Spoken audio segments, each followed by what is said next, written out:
50 araw na lamang at Pasko na.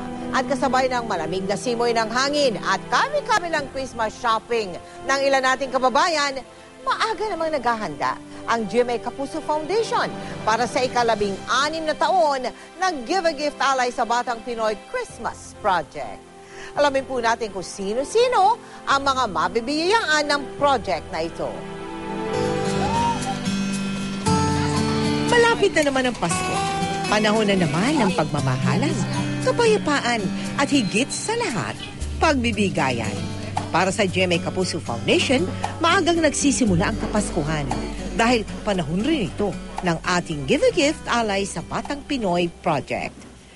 Maging bundok ay ating aakyatin, lubak man na daan, ating lalakbayin, maging dagat o ilog, ating tatawirin, liblib man ang lugar, pilit nating aabutin.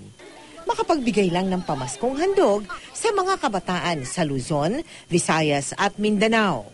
Masusing pinaghahandaan ng lahat, mula sa mga bag na tinahin na may pagmamahal, hanggang sa pagpili ng mga laruang hatid ay kasiyahan, at sa mga pagkaing hangaring maibsan ang minsan ng kumakalamnat yan.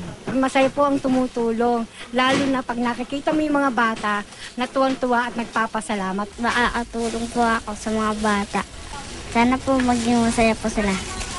Alay natin ito sa mga batang naiipit sa mga hidwaan, mga batang sinalanta ng habagat at nawala ng tirahan, mga batang anak ng mga mangingisda, magsasaka at mga katutubo.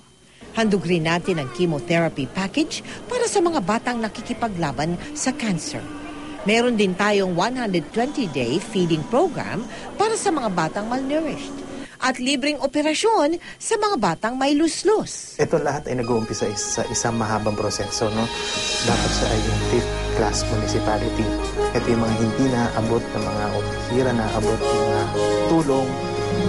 Sila ang inspirasyon ng GMA Kapuso Foundation tuwing Kapaskuhan.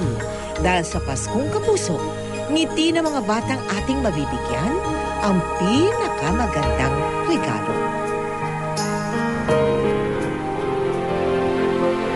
Kaya mga bata, hintayin ninyo ang GMA Kapuso Foundation sa inyong lugar para sa aming mga pamaskong handog.